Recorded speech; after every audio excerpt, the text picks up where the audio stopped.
Hello, everyone. Welcome back. I am excited about this lecture today, in part because I get to share one of my studies with you. Today, we're talking about purpose statements, research questions, and hypotheses. In short, identifying the intent of a study. And this is chapter 5.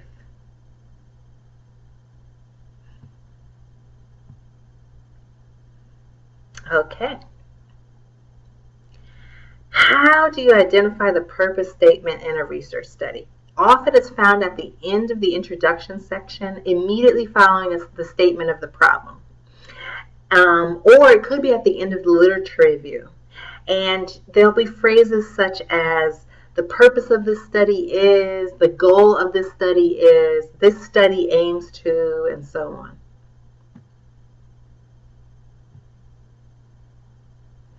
Now, the purpose statement includes certain parts.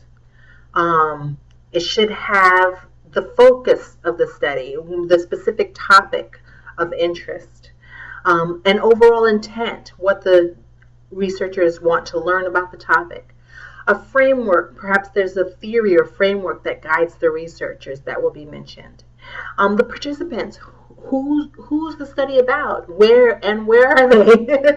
The people or organizations that will be examined, and finally the setting, where the study will take place.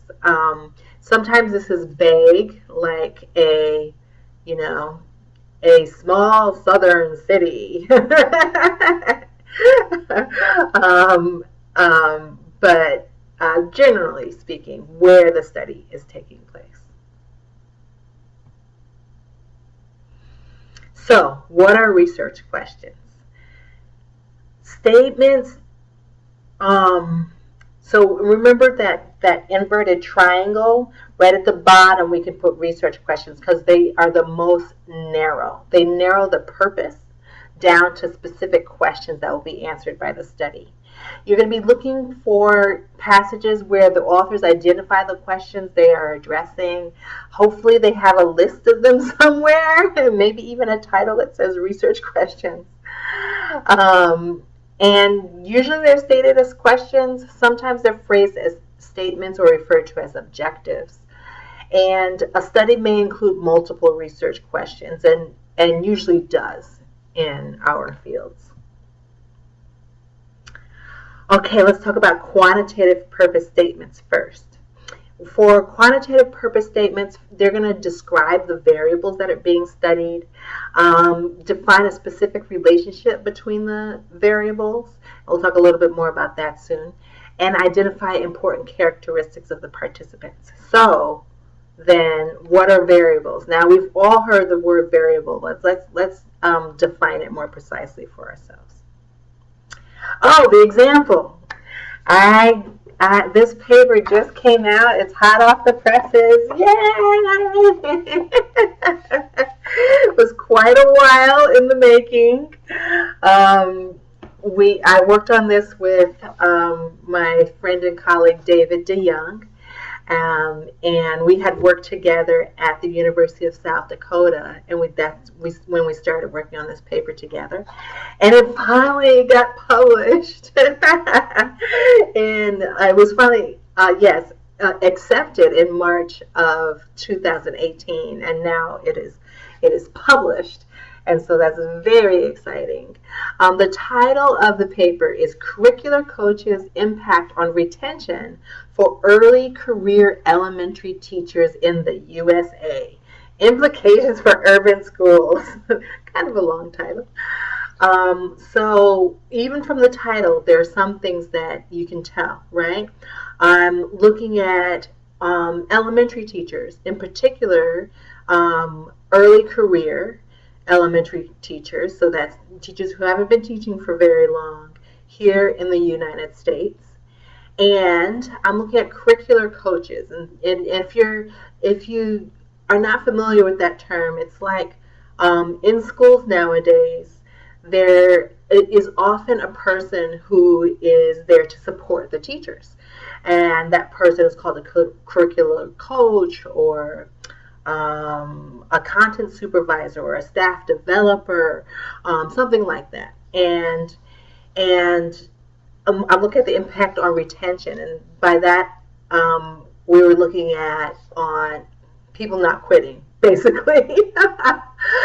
um, and we identified certain implications that were particularly important for urban schools, but really were applicable to any school that was under-resourced. All right, and there's my name in print. What? Okay. Next slide. So one of the reasons I wanted to show you all this paper was because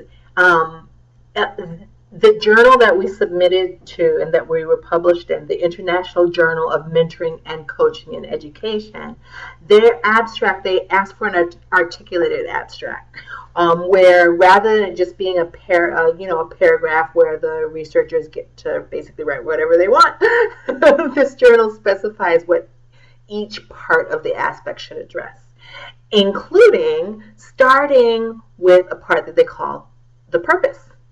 Okay, and so we have, I'm going to read this to you, and you let me know if I've done the things that we should do in a purpose statement. Okay, so wait, let's look at the things that I'm supposed to do. Okay, yeah, describe the variables, define some kind of specific relationship between the variables. This was a quantitative study. And identify important characteristics of the participants. Okay, let's see if we did that. Okay, researchers have found that curricular coaches have had an impact on student achievement by supporting classroom teachers in providing high-quality instruction. Okay, so we're getting some background, right, about existing research. However, few studies examine the association between curricular coaches and teacher retention, especially in urban areas. Okay, so there's a gap, right? We're saying there's a gap. Given the high cost of teacher turnover and the high percentage of early career teachers who leave the profession each year, the purpose of this paper is to investigate whether the presence of curricular coaches in elementary schools reduces turnover among early career teachers. Okay, so that we get a sense of the problem, right? Teacher turnover is expensive because then you have to recruit and train new teachers to replace the teachers who left. And there's a high percentage of early career teachers who leave the profession each year. So here we have a problem. And then, so the purpose is to investigate whether the presence of curricular coaches in elementary school. So you can guess that one of the variables would be a curricular coach is present versus a curricular coach is not present, or there is no curricular coach at that school. And specifically, the participants we're looking at are teachers, early career teachers in elementary schools. And in the paper, we go into why elementary schools. Elementary school teachers, as you know, many of you have to teach all subjects usually, and therefore it might be particularly important for there to be a coach who's an expert in one of the subjects to provide support in one of those all areas. Those 4 areas is what it usually breaks down into. Okay, so let's see. Did I do everything that the textbook said I should? Describe the variables, basically with presence or absence of a teacher and whether they turned over, whether they quit. Specific relationships between the variables, okay, basically this, and we'll talk about this a little bit more, but this is basically a cause-effect study. And important characteristics of the participants. Okay, yeah, we know something about the participants that we were focused on. We know that they were early career, and later we define that as teachers who are in their first, second, or third year of teaching. And they're teachers in elementary schools. Okay, so it looks like I did what I was supposed to do according to Plato, Clark, and Creswell. Okay, that's reassuring. So, how do you identify the variables in quantitative research? Now, variables are measurements of constructs. Constructs are complex ideas. So, a lot of the turnover research, for example, talks about job satisfaction, right? That's a more complex construct. Um, and you might have variables that are measurements of this job satisfaction construct. You might have, depending on your field, you might have variables that are measures of the construct of physical health. That's a broad topic. Or mental health, another broad construct. More specifically, it might be depression, right? Motivation. These are broad constructs. And then you might have variables within that measure those constructs. Variables are indicators of characteristics and attributes that can be measured, right? And the scores measured for a variable are expected to vary, right? Hence the name variable. Yeah, if they don't vary in your sample, then it's not really a variable. Okay. So, what kinds of variables are there? Basically, there are two main kinds of variables. There are categorical variables on the one hand and continuous variables on the other hand. For categorical variables, there are two types.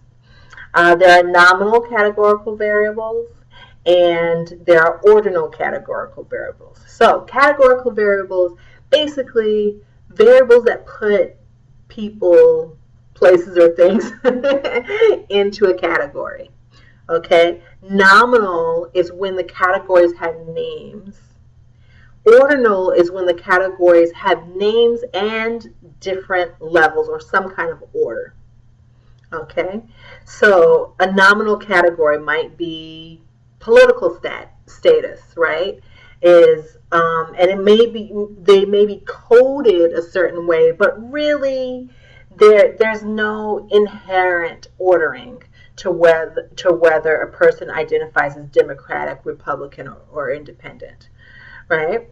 I like to use flavors of ice cream, preferences for flavors of ice cream. So there's really no order to whether a person prefers vanilla or chocolate or strawberry.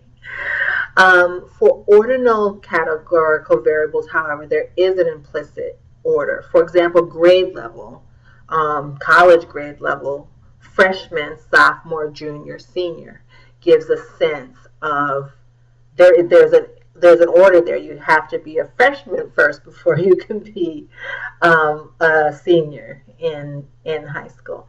Okay, so continuous variables are different from categorical variables because you don't just sort people into categories, but you're measuring something. And I always think of a measuring tape for continuous variables.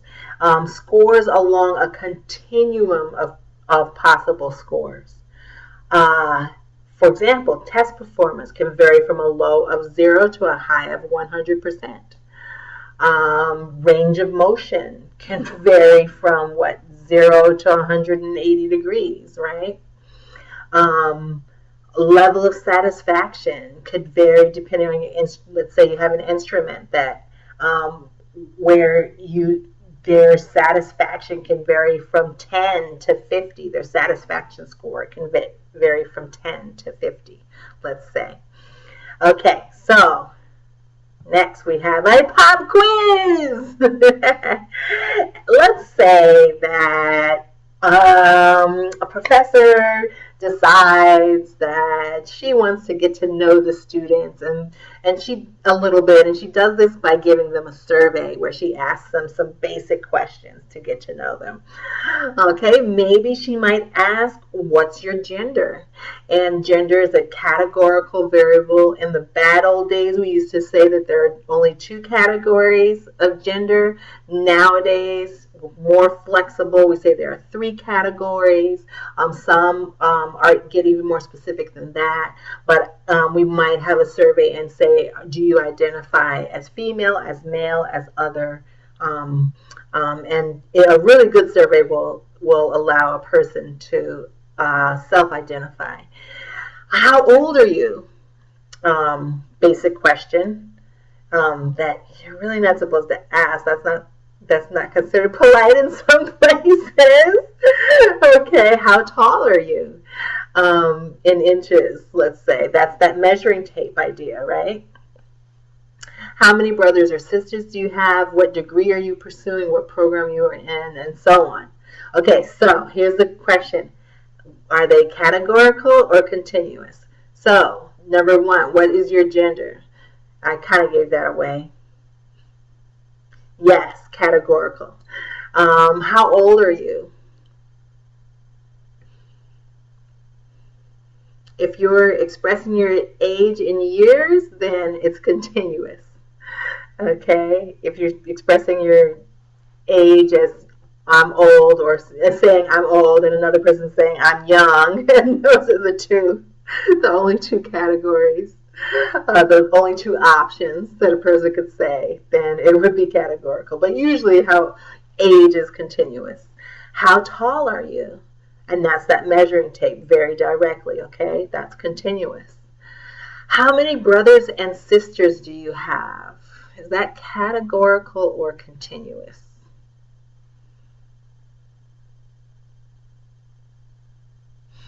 Now, this one is a little bit tricky.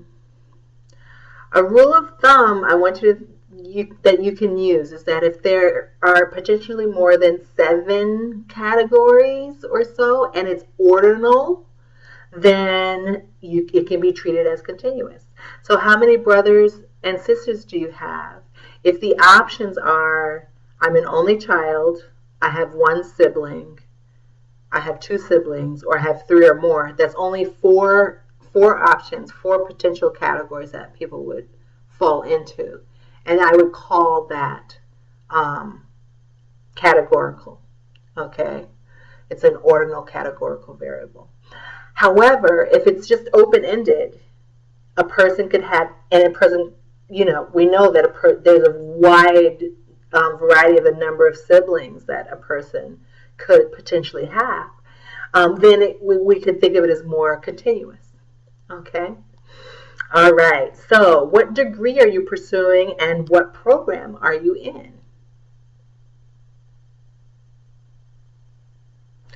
Both of those are categorical. What degree you are pursuing is actually an ordinal categorical because we have bachelor's, then master's, then specialist, then doctorate, right?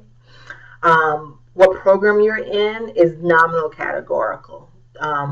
Just naming different programs, whether it's counseling or education or kinesiology. Okay. What grade do you hope to earn in this course? Let's see. So there are some options listed there, right? In my experience of asking this question, though, there's little variability in this variable. So almost everyone hopes to earn an A in this course, right? Very few people write that they hope to earn anything other than an A. So sometimes that's not even a variable because it does not vary, okay, in terms of what people say. Okay, and the 7th question, what is the main reason you are taking this course? So is that categorical or continuous?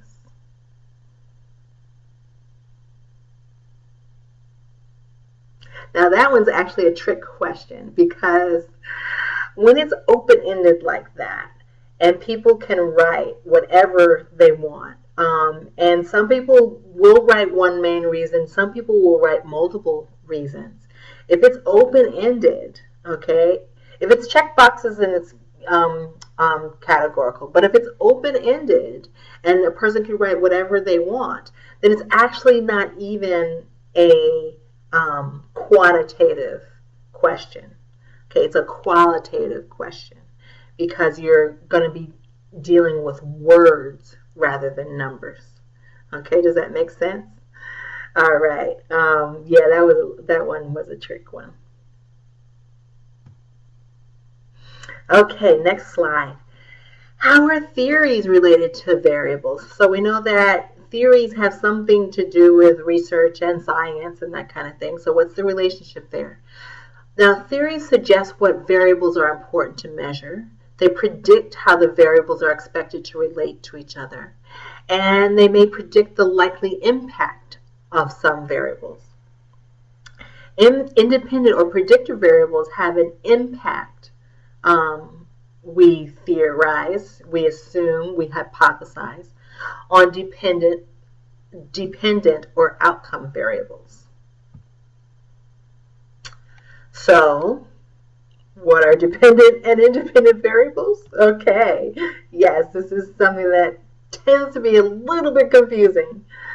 Okay, we're trying to explain or predict dependent or outcome variables. So, David and I were trying to explain or predict why teachers quit, who would quit, right? Teacher turnover versus who would stay, teacher retention. Researchers expect independent predictor or treatment variables to influence the outcomes. So we were expecting that whether or not there was a curricular coach in the school would influence whether they quit, whether teachers quit or whether they stayed. Now, researchers measure control variables that might also influence the outcomes. So, for example, a control variable that we used was salary, because salary also predicts whether a teacher will quit or will stay. And researchers do not and cannot measure confounding variables that might influence the outcome. So confounding variables are those things that the researcher does not have control over, but could influence the outcome. And you just kind of are like, huh? Yeah. We don't know the behavior of the kids in each of the teachers' classes that we studied. We do know that behavior relates to satisfaction, which relates to turnover, but we didn't have a measure of student behavior that we used in this study. So it's kind of a confounding variable. Now, researchers look for a probable cause and effect relationship where independent variables influence, cause, or predict dependent variables. And the independent-dependent language comes from when the scientific method was all about doing experiments. And you had these independent factors that are supposed to influence something that's dependent on that thing that you did. So you did something to somebody and it's supposed to have an outcome that's dependent on what you did to them. Okay.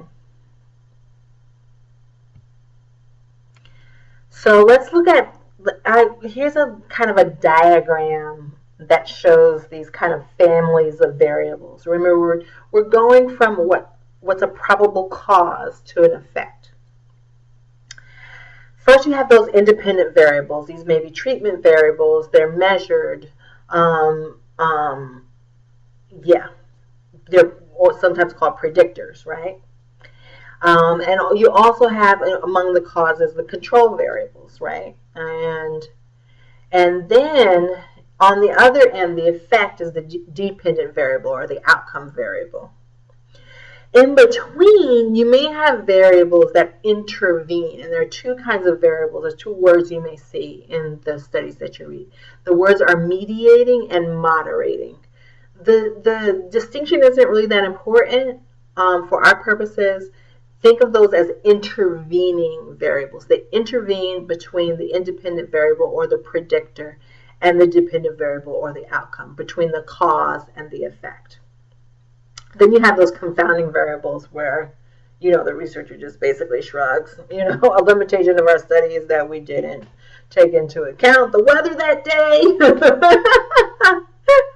But hey, what are you going to do, right? Okay. And so theory provides the bridge because theory kind of indicates what we would expect the relationship to be between the potential or probable cause and the effect. Oh, and here's from the paper. Our outcome variable.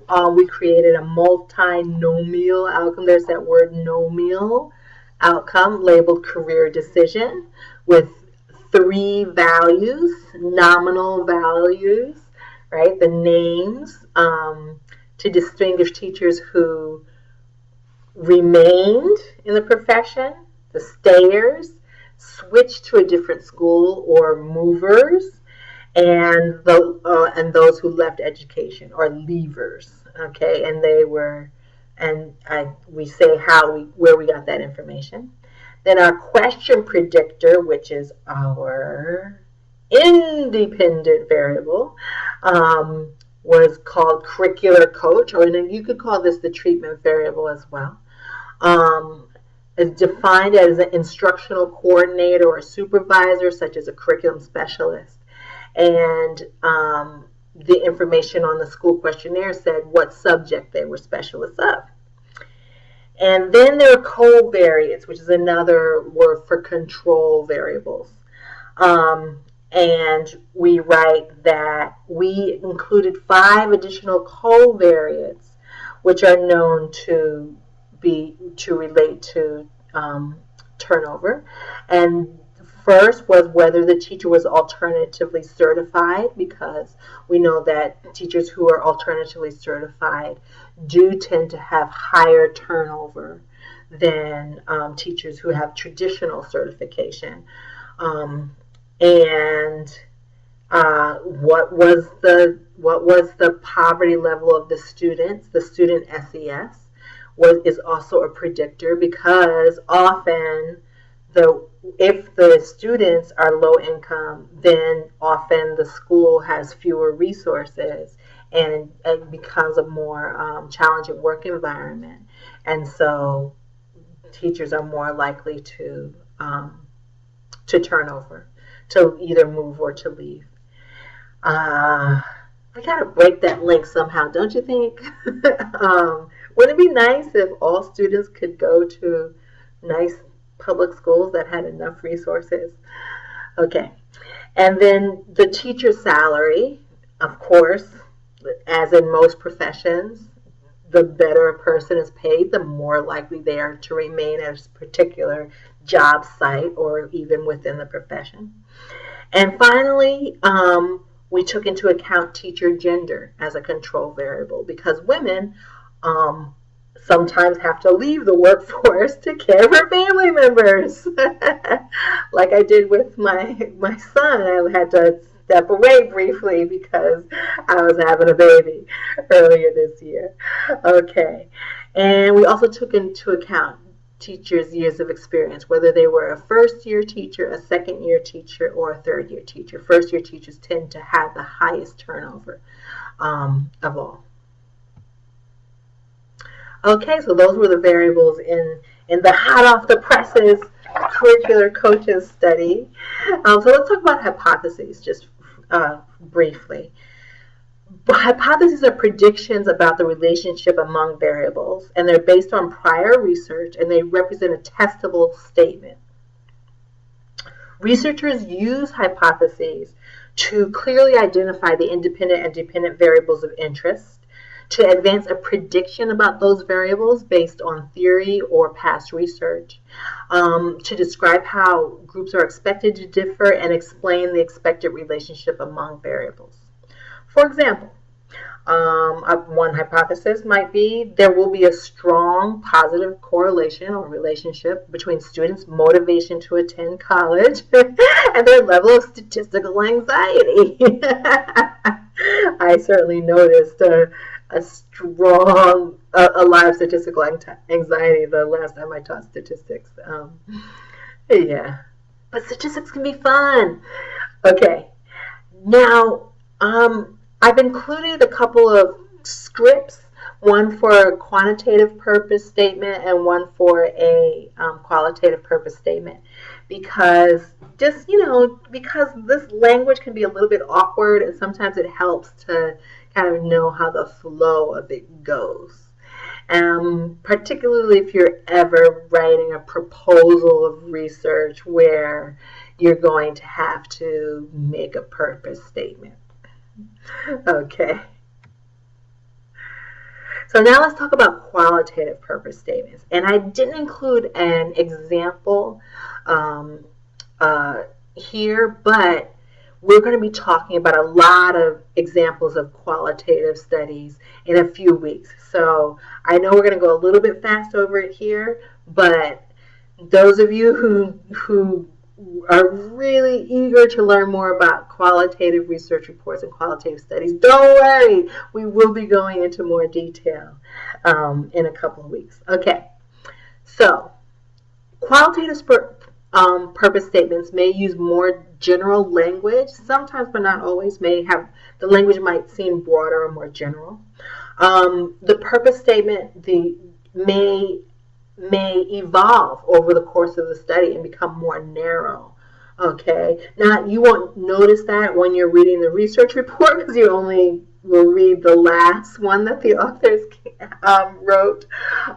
But know that if you are doing your own study, the purpose may evolve. It would contain information about the central phenomenon that is explored, about the participants and the research site, and would indicate the emerging design and use qualitative language. And so what exactly are central phenomena? So the central phenomenon in qualitative research is a concept, activity, or process that's explored in a qualitative research study. And this is comparable to what we were talking about for constructs in a quantitative study.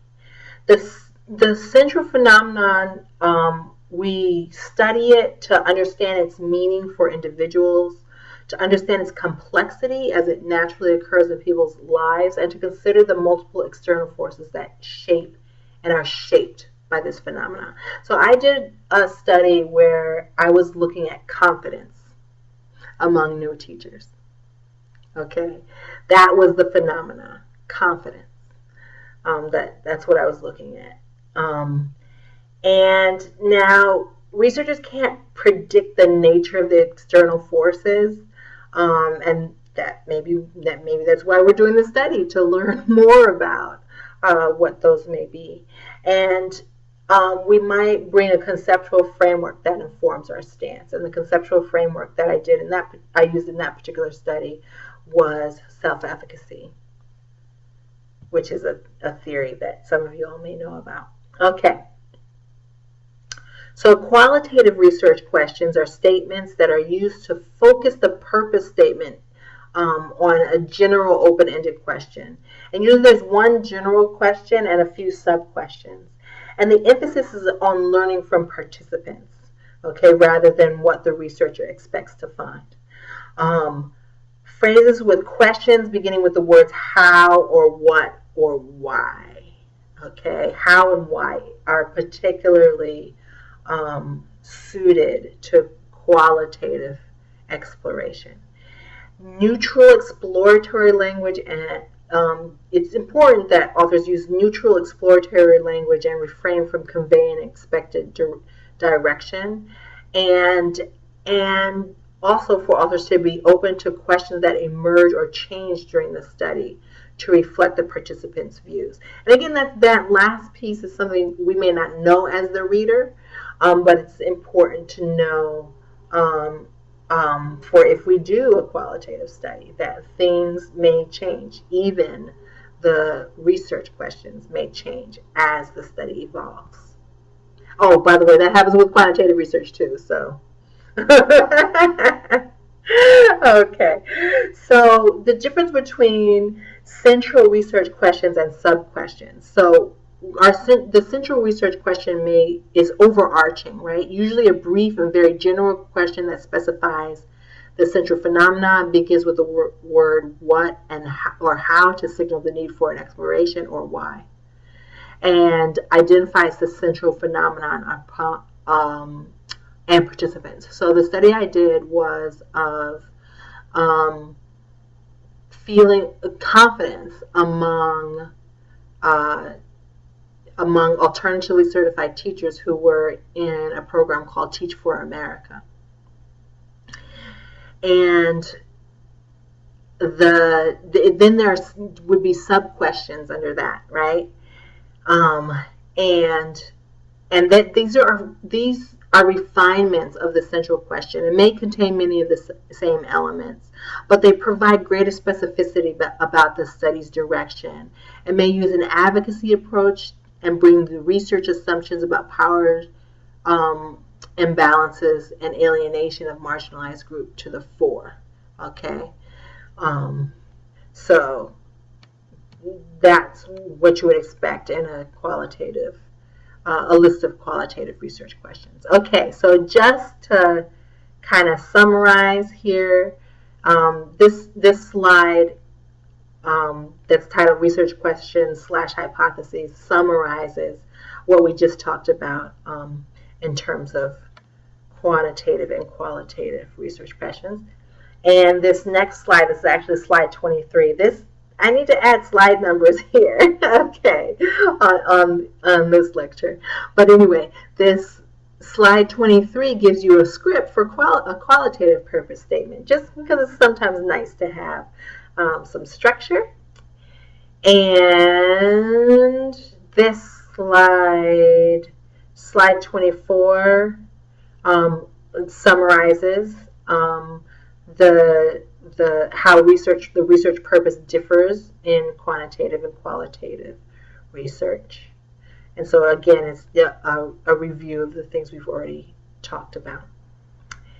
And finally, we end with the references because we're using APA style, and hopefully I got the references there all correct. And just glancing at them, it looks like they are correct. Okay. All right. I look forward to seeing you next time. Bye-bye.